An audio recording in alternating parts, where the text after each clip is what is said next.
I began to realize at the end of the day, as long as there's breath in my lungs, there's hope in our hearts, and giving up's not an option. You and I and we, no matter what your unique situation, your storm, your struggle, your trauma, your abuse, your wounds, your scars, no matter what they are, and I know we've all got them on some way, somehow, some level, whatever they are, I promise you this, you are not a product of your past, you are not a product of your environment or your current unique situation, but you are always a product of how do we navigate through our storm.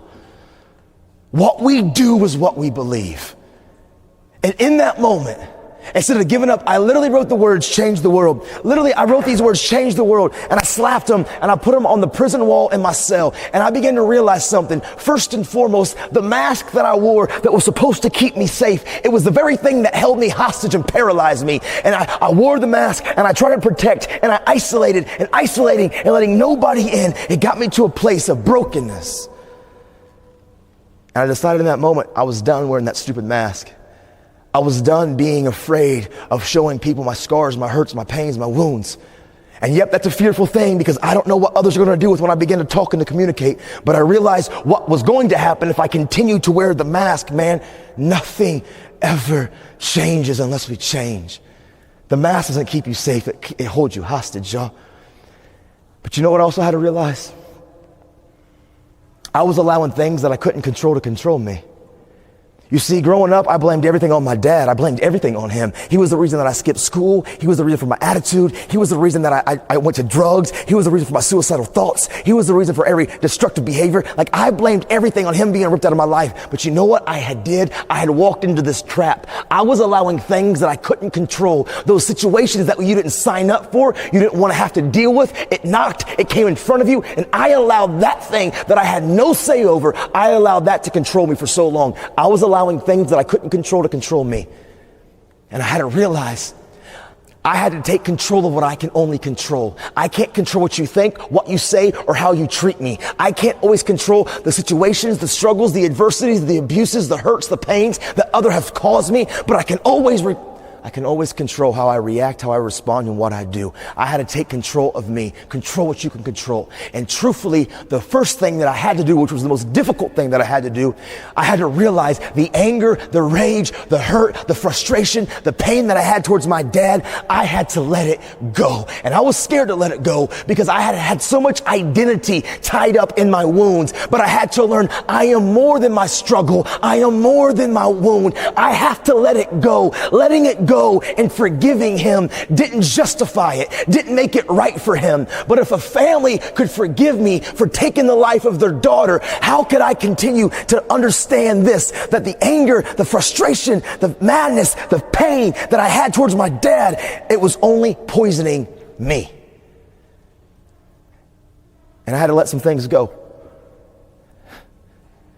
And that's a challenge.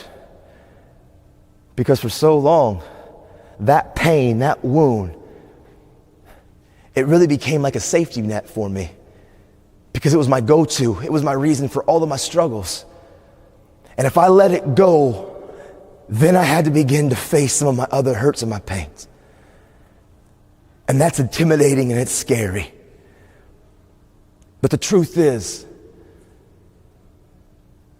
when we hold on to these things, it's not poisoning the people who did it to us. It's only holding you hostage. And so, I let it go. It didn't justify it. It doesn't make it okay.